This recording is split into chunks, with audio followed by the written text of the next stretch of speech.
The battered Cessna 185 touched down on the makeshift airstrip, kicking up a cloud of dust and gravel that momentarily obscured the breathtaking panorama of Hatcher Pass. The Alaskan wilderness sprawled in all its majestic and unforgiving glory. Towering, snow-capped peaks clawed at a sky the color of bruised plums, their jagged silhouettes etched against the fading light. The wind, a relentless, icy hand, whipped through the skeletal remains of abandoned mine shafts and rusted machinery, a mournful symphony echoing across the desolate landscape. Janelle Dickerson clutched her 8-year-old daughter's hand. Noelle found comfort in her mother's touch, having been nervous the entire flight. The biting wind, combined with the stark, almost oppressive silence of the remote location, sent a shiver of apprehension down her spine that had nothing to do with the plummeting temperature. Her gaze swept across the desolate scene, a stark contrast to the comfortable suburban life they'd left behind in Colorado. This wasn't a vacation. This was a gamble. Her husband, Warren, had bet the family's nest egg on an all-or-nothing derelict gold mine, a monument to a bygone era of dreams and dashed hopes. Warren, ever the optimist, beamed at his family from the plane's open door. His eyes, usually reflecting the calculated risk-taking of a successful stockbroker, now shone with a childlike wonder, a reckless abandon born of a desperate hope. He hoisted their golden retriever Max from his crate, the dog instantly shaking off the confines of air travel and bounding excitedly towards the rugged terrain. Zane, their teenage son, a picture of teenage apathy in his worn jeans and oversized hoodie, reluctantly followed, his initial excitement for the adventure already tempered by the biting wind and the desolate beauty of their surroundings. "Welcome to our new home, guys," Warren boomed, his voice struggling slightly against the wind's assault. He helped Janelle and Noelle out of the plane, his grin faltering slightly as he witnessed his wife's apprehension. Janelle's anxieties were obvious, a quiet tension that hung in the air despite Warren's forced cheerfulness. She'd never been one for the outdoors, preferring the controlled environment of their Denver home. This stark, unforgiving landscape filled her with a deep sense of unease, a primal fear of the unknown. The mine itself was a depressing sight, a gaping maw in the mountainside, its entrance choked with debris and overgrown with tenacious Alaskan vegetation. The wooden structures that once housed miners were decaying, their timbers gnawed by time and the elements, their empty windows like vacant eyes staring out across the valley. A chilling silence permeated the air, broken only by the mournful cry of a distant raven. Warren led his family to a weather-beaten house, a few hundred feet from the mine's entrance. The house, silhouetted against the majestic backdrop of snow-capped mountains, looked haunting. It was a grayish, worn, 2-story cabin, clearly built a lifetime ago. Peeling paint clung to the clapboard siding, and the porch sagged slightly, like an old man carrying too much weight. Janelle managed a small, insincere smile. Zane, perpetually an unimpressed teenager, simply grunted with a teenage shrug. Noelle, ever the optimist, gleefully ran up the hill towards it, her eyes sparkling with excitement. Warren stretched his stiff back, not knowing exactly what to say to his family. He had to admit, the reality was sinking in. This wasn't exactly the picturesque Alaskan dream he'd envisioned in Denver, but the silence, the solitude, the sheer untamed beauty of the surrounding wilderness, it was undeniably captivating. The front door creaked open, releasing a musty odor that instantly transported them back in time. Inside, the house was surprisingly cozy, albeit small. A stone fireplace dominated the living room. The furniture was old-fashioned, sturdy, and comfortable, with floral patterns that had faded with age. A narrow staircase led to the second floor, where 2 small bedrooms and a cramped bathroom awaited. The kitchen was a relic of the past, with a vintage stove and a porcelain sink. The cabinets were crammed with mismatched dishes and utensils, remnants of previous inhabitants. Zane, after a cursory inspection of the house, sighed dramatically and flopped down in a chair, sending up a cloud of dust. Noelle, however, was in her element. She explored every nook and cranny, imagining herself as a brave pioneer woman. Warren, watching his daughter's enthusiasm, felt a surge of hope. Maybe this wouldn't be so bad after all. The house was old, yes, but it had character, it had history, and it was theirs. Janelle, still feeling the weight of the move, forced a smile.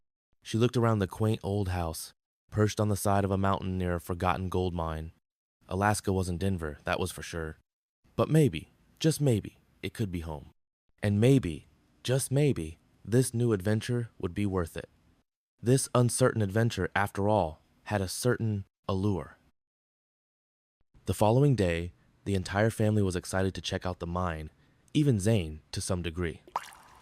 Their initial exploration of the mine was a slow, methodical process. Each armed with a headlamp, they slowly traveled deeper into the mountain. Warren led the way, his boots crunching on loose rocks and gravel. Janelle trailed behind with a heavy canvas bag filled with supplies, her eyes scanning the crumbling timbers for signs of instability. Zane grumbled, his enthusiasm waning as they negotiated the terrain, while Noel, initially fascinated by the labyrinthine tunnels, began to experience a growing unease.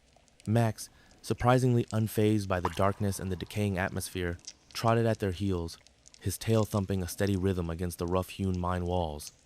The deeper they ventured, the more oppressive the atmosphere became. The air grew colder, heavy with the scent of damp earth and something else, something indefinably musty and unpleasant.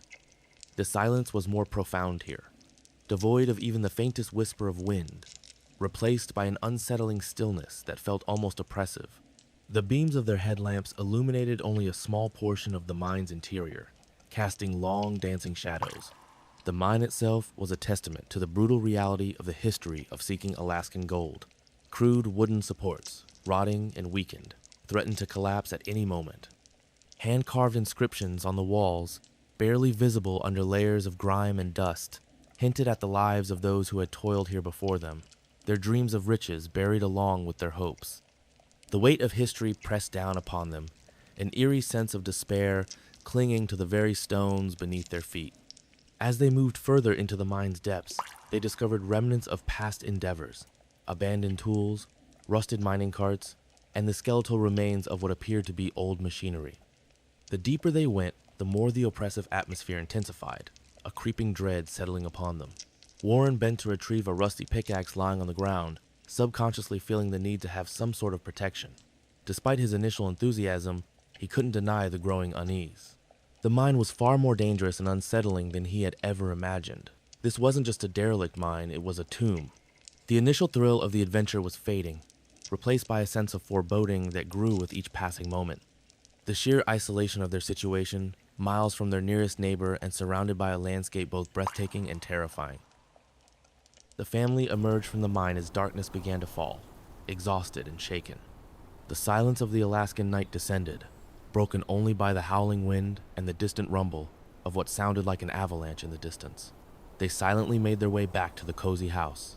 What had at first been a disappointment was now a welcome refuge. The next morning, a plume of wood smoke rising from a distant ridge was the first sign of life beyond their immediate vicinity. To Warren, this meant proximity, and proximity in this isolated wilderness held the promise of potential assistance if unforeseen dangers should arise. Following the trail of smoke, they stumbled upon a small, dilapidated cabin, its exterior weathered and worn by years of relentless Alaskan winters. The cabin, nestled amongst towering pines that seemed to claw at the sky, was a picture of rustic isolation, a testament to the hardy souls who chose to make their home in this unforgiving landscape. The wind whistled through the gaps in the log walls, a mournful sound that echoed the sense of isolation that permeated the air. A grizzled, weather-beaten man emerged from the cabin, his eyes squinting against the morning sun. His name was Phil, and his presence was as rugged and imposing as the landscape he inhabited. Phil greeted them with a wary suspicion that mirrored the landscape's inherent hostility. His initial assessment of the newcomers was far from welcoming. His silence spoke volumes, reflecting the self-reliance born of necessity, a deep-seated distrust of outsiders that was as ingrained as the harsh climate. He listened patiently as Warren explained their situation, his tale of a bold investment, of a family seeking fortune in the heart of the Alaskan wilderness. Phil listened without interruption, his gaze keen and observant, assessing Warren's words as much as the man himself. He had heard 1,000 such stories before, dreams of quick riches, bold ventures that ended in heartache and ruin. He'd seen too many hopeful fools come face to face with the brutal indifference of the Alaskan terrain. He recognized in Warren's enthusiastic narration the same naive optimism that had fueled the dreams of so many before him, dreams that ultimately crumbled under the weight of harsh realities. After Warren's lengthy explanation, Phil offered a brief and unsettling counterpoint. His words were as sparse as the surrounding vegetation in winter, hinting at the dangers lurking beneath the surface of the seemingly idyllic landscape. He spoke of the unpredictable nature of Alaskan weather, of the treacherous terrain and its hidden pitfalls, of the unpredictable storms that could bury a man alive in a matter of minutes. He warned of the dangers of the mine itself, the instability of the tunnels, the unpredictable shifts in the earth. His words were less a warning and more a grim prophecy. As Phil spoke, two figures emerged from the shadows of the cabin. These were his sons, Caleb and Eli, and their presence brought a different kind of chill to the air.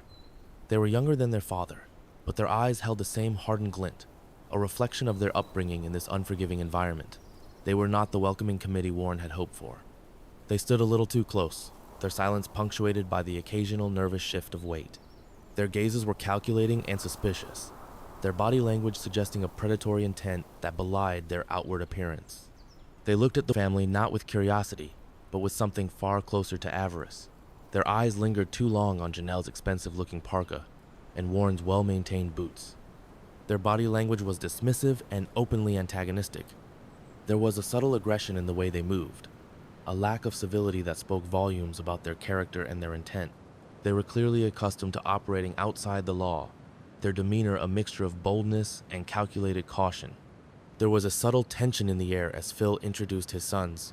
The initial pleasantries felt strained, filled with a forced cordiality that masked an underlying distrust. The conversation remained superficial, a polite dance around the elephant in the room, the simmering resentment that hung heavy between the families. Phil's warnings about the mine were mostly ignored by Warren, lost in his own unwavering optimism and relentless pursuit of gold. Warren dismissed the older man's concerns as mere cautionary tales, characteristic of those who had given up on their dreams. He saw Phil's skepticism as born of fear and defeatism, not as a reflection of the very real dangers that lay ahead. His own determination blinded him to the potential for trouble, fueling his confidence and reinforcing his belief in his own ability to overcome any obstacle. As the sun dipped below the horizon, casting long shadows across the snowy landscape, the family bid farewell to Phil and his sons, the encounter leaving them with more questions than answers. The conversation had been a strained affair, punctuated by silences that spoke volumes about the mistrust between the families. Warren's optimistic view was in stark contrast to Phil's grim pronouncements. The family returned to their little house, the setting sun painting the sky with hues of orange and purple, a beautiful backdrop to the growing sense of unease that pervaded their surroundings. The encounter with Phil and his sons had only served to reinforce their isolation.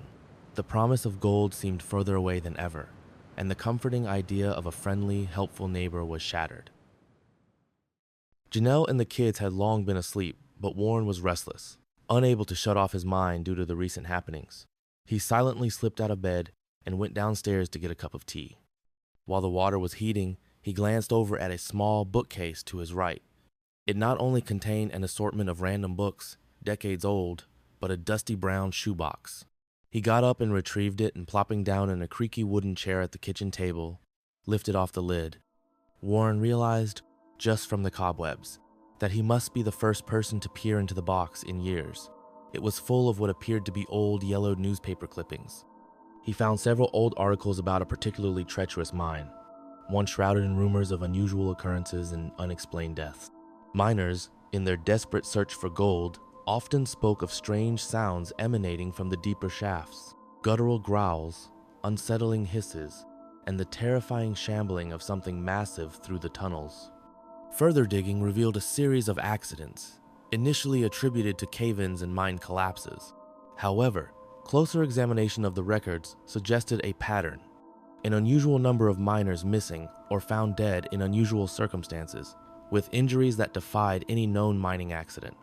The descriptions, though vague and often shrouded in euphemism, spoke of wounds far too clean and precise for rock falls, and of crushed bones that showed signs of immense pressure from something far beyond human strength. Lastly, he unearthed from the box a faded photograph depicting a group of grizzled miners, their dirt-smudged faces etched with hardship and determination. Looking closer, he also thought he saw something disturbing, a flicker of something else in their eyes, a primal fear. But the worst part was, they were standing before a newly constructed mine entrance. The very entrance to the mine that was now his.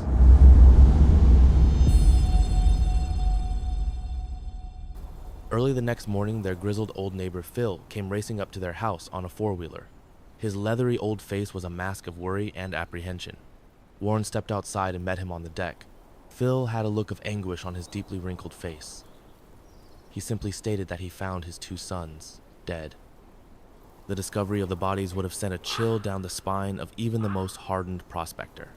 Phil had found them near the entrance to an old, abandoned, almost forgotten shaft, nestled deep within a thicket of spruce and birch trees.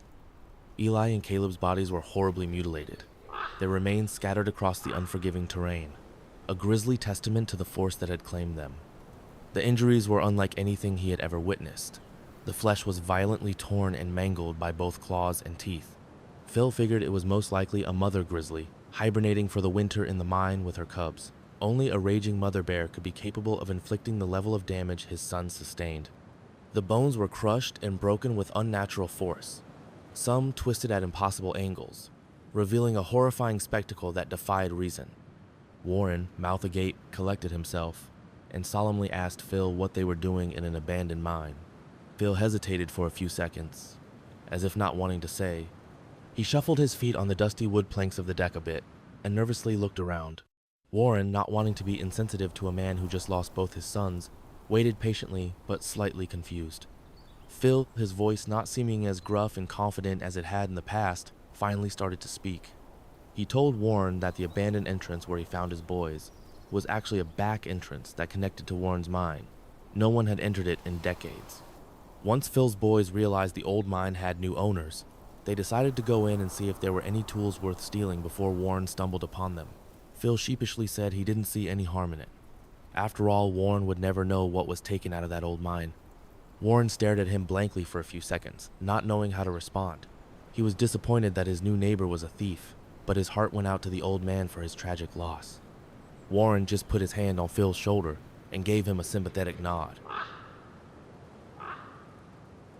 Warren helped Phil load his two deceased sons onto a small trailer that hooked to the back of the prospector's four-wheeler. Phil had already wrapped the bodies in canvas by the time Warren had gotten to the scene of the violence. Warren was secretly relieved. Being a stockbroker, he had never seen a dead body before, let alone bodies that had been shredded by a bear. Having secured the macabre cargo to the trailer, Phil set off on the 30-mile journey to town to take care of the final needs of his two sons. As he pulled away from Warren, he said he would be back in a few days or so. The first few days in the mine were surprisingly uneventful. The rhythmic clang of Warren's pickaxe against the rock face, the occasional groan of the aging timber supporting the tunnels, and the soft panting of Max echoed through the system of tunnels. Since the horrible incident with Phil's sons, Warren had taken to making sure he kept a loaded rifle with him at all times. Janelle busied herself with playing with Noel, playfully throwing rocks into puddles on the mine floor. Zane helped his father with the more physically demanding aspects of the mining operation, his youthful energy contrasting with the weariness etched on Warren's face. Oddly, all the previous ominous feelings and misgivings about the mine seemed like only a distant memory. Warren chalked it up to all the pressure of starting off on a new life in unfamiliar surroundings. But the tranquility was deceptive, a fragile facade. Just when it seemed the family and the mine were settling into a normal groove, a massive rock slide, triggered by a sudden and inexplicable tremor, completely sealed off the mine's entrance. The speed and suddenness of it surreal. The entrance was now completely blocked by thousands of tons of rocks, dirt, and mud. Trapped, isolated, and surrounded by the darkness, the entire family nervously strapped on their headlamps. The family huddled together. They were alone, utterly alone in the darkness. Warren knew that somehow he had to get his family out of this nightmarish situation. Little did he know it was about to get much worse. The initial shock gave way to a desperate scramble for survival. Warren, using the pickaxe as a makeshift lever, tried to dislodge some of the debris, but the weight was immense, the force of the mudslide unyielding. The passage was blocked, sealed as tightly as if by an ancient, unforgiving hand. The air grew thick with the stench of mud and pulverized rock, a suffocating, earthy smell that filled their nostrils and clung to their clothes like a second skin. Hours blurred into a nightmarish eternity. The claustrophobia was almost unbearable, the silence broken only by the occasional groan of the mine. the drip, drip, drip of water from the ceiling, and the increasingly frantic whimpers of Max. The mudslide hadn't just blocked their escape, it had created a tomb, an earthen prison from which escape seemed impossible. The previously oppressive darkness now felt heavier, suffocating, as if the very mountain was actively trying to crush them. Janelle, ever the source of strength and calm, began to lose her composure. Zane trembled slightly, cracking under the overwhelming pressure of their predicament. Even Noelle could sense the gravity of their situation, her whimpers now laced with a desperate, chilling understanding. Warren, despite his own rising fear, maintained a fragile facade of control, his eyes scanning their surroundings for any sign of a way out, any glimmer of hope. The hope, however, was as thin as the air in the mine. The initial adrenaline-fueled efforts to clear the debris had been abandoned. The sheer magnitude of the rockslide was daunting, a testament to the raw power of the Alaskan wilderness. They were trapped in a subterranean prison. With a heavy heart, Warren surveyed their options. Staying put was a death sentence. No one would be coming to their rescue. Even Phil was still in town, stuck there due to inclement weather. Their only choice, desperate though it seemed, was to push deeper into the mine, hoping to find the back way out, the very exit where Phil's sons were killed. The decision hung heavy in the air, a silent agreement forged in the face of overwhelming dread. Janelle, her face pale but resolute, nodded. Zane, his youthful bravado replaced by a grim determination, tightened his grip on his rifle.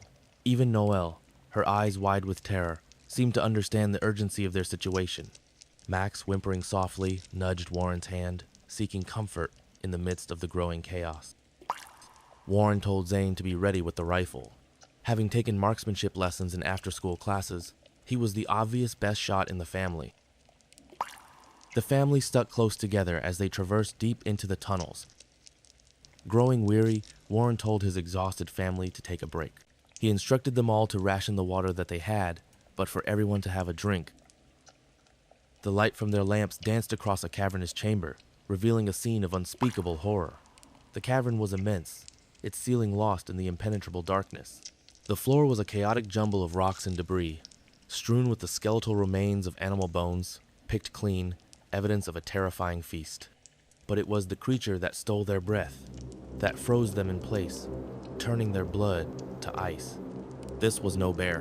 It was immense, a behemoth of muscle and scale, a reptilian horror of a size that defied belief. Its skin, a mosaic of dark greens and browns, seemed to absorb the little light the family's headlamps provided, making it seem even larger, more menacing in the gloom. Its eyes, twin embers burning in the darkness, glowed with a malevolent intelligence, fixing on them with a chilling intensity that spoke of ancient malice and unending hunger. Its body, thick as a redwood trunk, was ready to strike. Its jaws, lined with rows of serrated teeth, were capable of crushing bone with ease. The sheer power radiating from it was immense, a physical force that threatened to crush them into oblivion. A low growl, a sound that vibrated through the very bones in their bodies, rumbled from its throat. The creature moved with an unnerving grace, its massive body moving slowly, deliberately, as if toying with its prey before the kill. The air crackled with anticipation, the silence punctuated only by the creature's guttural breathing. This was no mere animal. It was a predator of nightmares, a living embodiment of fear itself. Panic threatened to overwhelm them. Janelle gasped, her eyes wide with terror. Noelle let out a choked sob, her small body trembling uncontrollably. Zane, his composure shattered, stumbled back, his rifle clutched tightly in his hands. Even Max, usually so brave, whimpered and hid behind Warren. Warren, clutching the pickaxe, fought back the tide of fear. He knew that panic would be their undoing. They needed a plan, a way to escape this nightmare, this inescapable horror. He signaled to his family to remain still, their movements creating disturbances that the beast might detect. They stood frozen, hearts pounding, as the creature approached. It moved slowly, methodically, its massive form casting an ominous shadow that swallowed them whole. Each step was a thunderclap, a reminder of their utter helplessness. The air grew thick with the smell of decay and something akin to sulfur, a repulsive odor that burned their nostrils and filled their lungs with dread. The creature stopped, its massive head cocked, its eyes scrutinizing them. It raised itself, its scaly body towering above them, a monstrous silhouette against the darkness. For a long moment, they held their breath, their lives hanging in the balance. The creature lunged, its movements impossibly swift and powerful. A guttural roar, like the grinding of tectonic plates, echoed through the tunnels. Zane reacted instinctively, firing his rifle. The bullets, however, seemed to harmlessly sink into the creature's thick, leathery chest.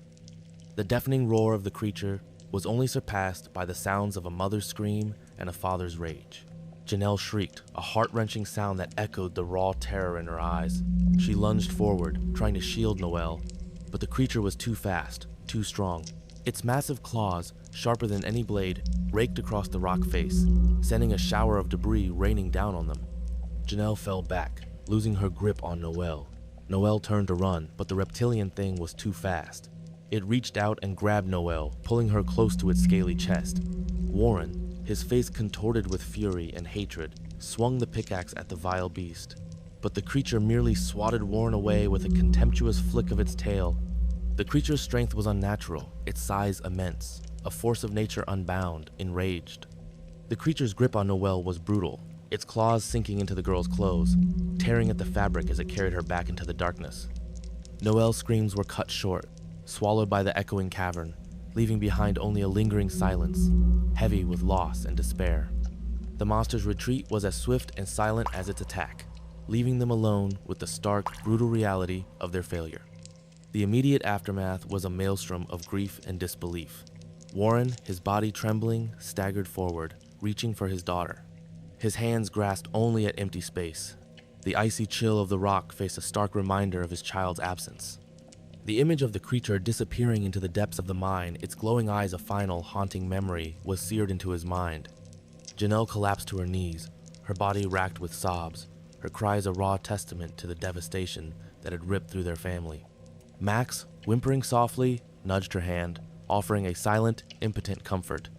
Zane, his face stained with tears and dirt, stood frozen, his rifle hanging limply at his side. His eyes, normally full of youthful energy and mischief, were now hollow, reflecting the unbearable weight of grief and loss. The immediate need to escape the mine, once paramount, was now secondary to the overwhelming sense of loss and the urgent need to find Noelle. The initial escape route, once a lifeline, seemed meaningless now that the heart of their family was missing. Their collective struggle had lost its central focus. Their survival, once a defining objective, now seemed secondary to the overwhelming desire to bring Noelle home. Warren, despite his grief, found a flicker of his former resolve. He knew they couldn't simply collapse into despair. He had to find a way to retrieve his daughter, to defeat the creature and bring Noelle home. His love for his daughter superseded his grief and ignited a determination fueled by a father's undying love. The stockbroker's mind, once focused on market trends, now grappled with the brutal realities of survival, driven by a force far greater than any financial investment. Janelle, though devastated, found the strength to support him. Her grief was immense, but was superseded by her unwavering maternal instinct. She knew they had to find Noelle. Her spirit, resilient and tenacious, refused to succumb to despair. She needed to hold the family together and find a way to ensure their collective survival. Zane, despite his youth, exhibited a maturity beyond his years. The shock of the event, the loss of his sibling, and the overwhelming sense of horror and helplessness were tempered by a burgeoning determination. He was ready to face the creature again, driven by the hope of bringing his sister back. The creature's abduction had altered everything. The mine's layout, once a navigational challenge, now served as a battleground. Every tunnel, every crevice held the potential for another encounter, another threat. Every shadow seemed to conceal the monstrous form of their enemy, every sound a potential warning of its return. They had a common goal: bring Noelle back, and this goal acted as a glue, binding their grief and trauma into a potent combination of love and fury. The darkness that had enveloped them was not merely physical but also emotional, but amidst that darkness, a new flame of unwavering resolve began to glow. They moved slowly and silently. Their previous efficiency was now clouded by the intensity of their emotions. Every rustle, every shadow, sent jolts of adrenaline through their veins. They pushed forward, not only because they needed to survive, but also because they could not live without Noelle. This became their lifeline. Their mission was no longer just an escape. It was a rescue mission, fueled by the unbreakable bond of family and the love for their abducted Noel. The old mine shafts, once a testament to human ambition, had become a labyrinth of terror. The very rocks themselves seemed to bear witness to their fear and despair. The passageways whispered secrets of past mining disasters, blending with the ominous presence of the creature, creating a chilling symphony of dread. They were not merely navigating a mine, they were walking through a nightmare. Every crevice seemed to hold the memory of the creature's power. Its presence felt even in its absence. The silence was the most daunting companion of all, amplifying every sound of their own fear. They were no longer merely running away. They were chasing a nightmare, hunting a monster to save their child. They had come to Alaska with dreams of prosperity, but what awaited them was far beyond their wildest fears. Their pursuit was not about striking gold. It was about striking back against the forces of darkness and bringing their child home. Their struggle, though rooted in a desperate bid for survival, was fundamentally a testament to the strength of love against overwhelming odds. The final confrontation loomed, not as an escape from death, but as a fight for the life of their family. And in that fight, they would face the creature, not just for their survival, but for their redemption. The creature stepped out of the darkness, totally catching the family off guard. Warren instinctively put his arm out, signaling his family to stop. The creature let out a guttural roar. It echoed through the cavern, a sound that vibrated in their very bones. It was a sound of pure, unadulterated rage, a terrifying sound of primal fury. Noelle, her small form limp and lifeless, dangled from the creature's massive claws, her face pale and ashen against the beast's dark, scaly hide. The air crackled with tension, thick with the scent of fear and the acrid smell of the creature's reptilian musk.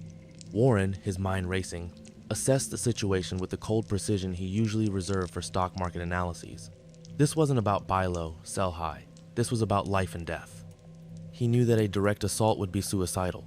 The creature was immense, its strength and ferocity undeniable. They needed a strategy while minimizing their exposure to its devastating power. His gaze fell upon a large, jagged boulder, its rough surface offering a potential advantage. "Zane," he whispered, his voice barely audible above the pounding of his heart. "Get ready with that rifle. Distract it." Zane, his youthful face etched with a grim determination that belied his age, nodded, his finger tightening on the trigger of his rifle. The weapon, a relic of the mine's previous owner, felt heavy in his hands, a stark contrast to the lighter, more modern firearms he'd handled at the shooting range. He steadied his breathing, focusing on the creature's massive form, his heart pounding in rhythm with the frantic beating of his own. He squeezed the trigger. The report echoed through the cavern, the sharp crack shattering the oppressive silence. The bullet, finding its mark, lodged into the creature's relatively vulnerable neck, causing it to roar in pain and momentarily lose its balance. The creature shifted, its massive body swaying precariously as it tried to regain its footing. It was a fleeting opportunity, a window of vulnerability that Warren had to exploit. Janelle, her maternal instincts overriding her fear, spotted a sizable chunk of rock near her feet. Her arms, usually soft and gentle, now possessed a terrifying strength, honed by years of raising two energetic children. With a guttural cry that surprised even herself, she hefted the rock and hurled it with all her might. The rock, striking the creature's head with a sickening thud, caused it to bellow in pain, its grip on Noelle loosening just enough for a chance. That was all the opening Zane needed. He fired another shot, this one aimed directly at the creature's eye. The creature recoiled, momentarily blinded by the impact, its roar turning into a series of high-pitched screeches. In that chaotic moment, Noelle slipped from its grasp, tumbling to the cavern floor, unconscious but thankfully still alive. Warren, using the boulder for cover, had been carefully watching the situation.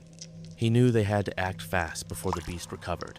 He reached into his backpack, pulling out an old flare he kept in his emergency kit. This potent, magnesium-based device designed for crises was possibly their last resort.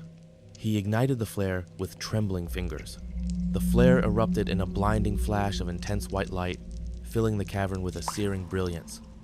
The creature, its single remaining sensitive reptilian eye instantly overwhelmed by the sudden surge of light, recoiled in agony, its roars of pain echoing off the cavern walls. It staggered back, its massive form silhouetted against the flare's bright light. The sudden shock, coupled with its previous injury, sent it reeling back against the boulder Warren was previously hiding behind. However, Warren was no longer behind the boulder. He had since scrambled to its top with the rusty pickaxe in hand. Warren knew this was his only opportunity. His entire family's survival depended on it. He swung the pickaxe over his head and backed down with a strength only a man desperately protecting his family could channel. The pickaxe sunk into the top of the creature's skull with a sickening crunch. Blood and gore shot out in every direction. The huge reptilian beast let out one final wavering roar as it tipped over, hitting the ground with a tremendous impact. It was dead. The flare burned out, plunging the cavern back into darkness, only the weakening headlamps shedding some faint light. But this time, it was a darkness tinged with relief. They had survived. They had won. Noel was alive, and the creature was dead. A wave of exhaustion washed over them. The adrenaline that had fueled their fight began to ebb, leaving behind an aching weariness in their limbs and a profound sense of relief. Warren, his knees trembling, approached Noel, his heart swelling with a mixture of gratitude and exhaustion. He checked for injuries, finding his daughter bruised and unconscious, but otherwise unharmed. Janelle knelt beside Noel, her face streaked with dirt and tears, cradling her gently in her arms.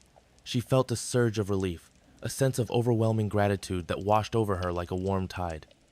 Max, ever the loyal companion, licked Noel's face, his whimpers soft and comforting. Zane, leaning heavily on his rifle, watched them, his breath ragged. He was physically and emotionally drained, the experience having imprinted an indelible mark on his young soul. He looked at his parents, at the resilience, the courage, and the unwavering love that had saved them. The journey back to the surface was arduous and slow. They used one headlamp at a time in an effort to ration their remaining light sources. They moved with a newfound resolve, their bond stronger than ever before. They had faced the unimaginable and emerged victorious. The path to the surface felt like an eternity, each step a testament to their survival, and an anticipation of a future that, despite their ordeal, now held the promise of something far more precious than gold. They carried Noel, unconscious but alive, towards the light.